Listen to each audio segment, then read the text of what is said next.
Thank you. Thanks, Jennifer. And thank you to Jay and Hazel for inviting me and bringing me out here tonight.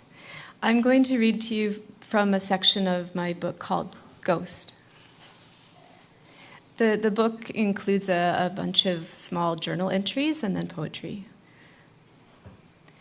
Some days I want to turn to you and ask if you remember the night we stood at the crossroads in Mojave City and listened to the train come in across the desert floor. Thin line of steel piercing a vein, the rushing wind. Or the Portuguese soup in Mike's Cafe. Later, in the soft evening heat, we drove past the RV park and the boneyard.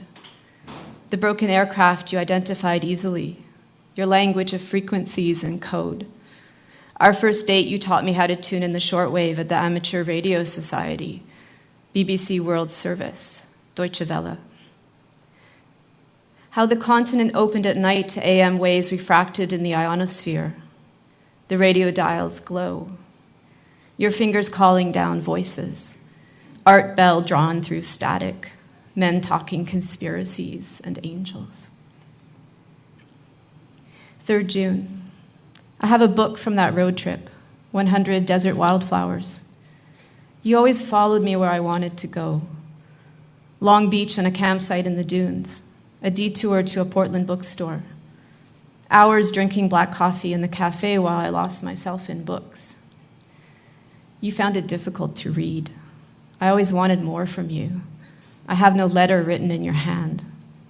No photograph. At lunch, I sit next to a man in the cafeteria who tells me he sees a tattoo as what is left behind, as a trace of a process or event, just as a scar remembers a cut, the point where the blade entered the body, the story it tells.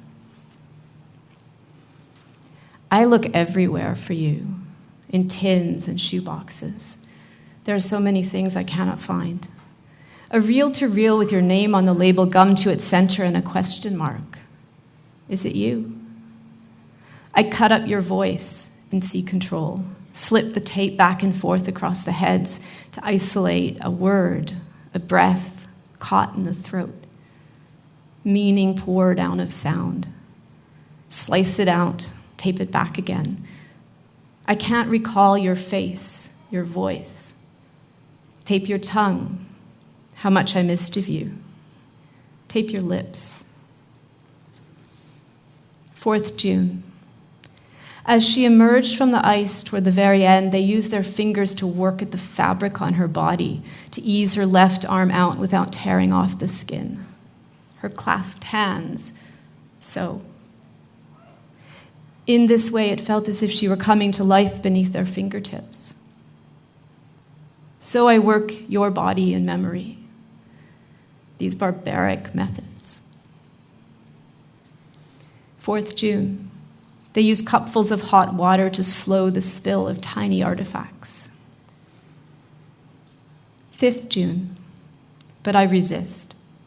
I approach you sideways, a little at a time over years. I write a line and score it out, write another line, delete it.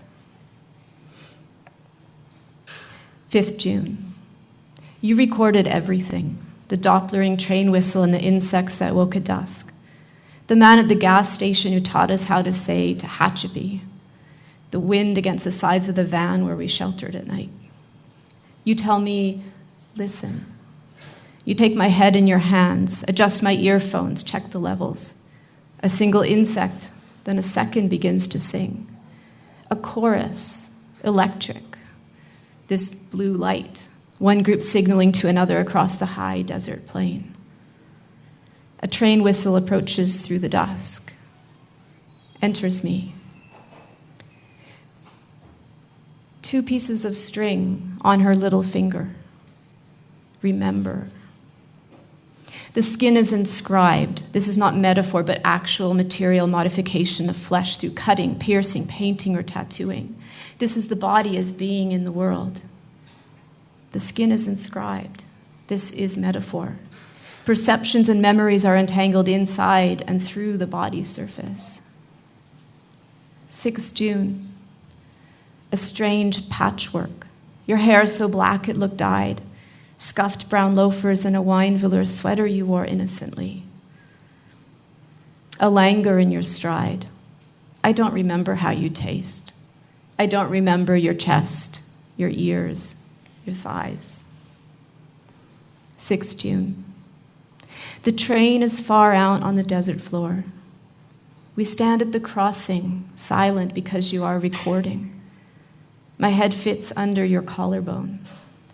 The train's thin whistle spools itself within the Morants, laying down a ghostly track that will remain long after your body shielding mine is ash.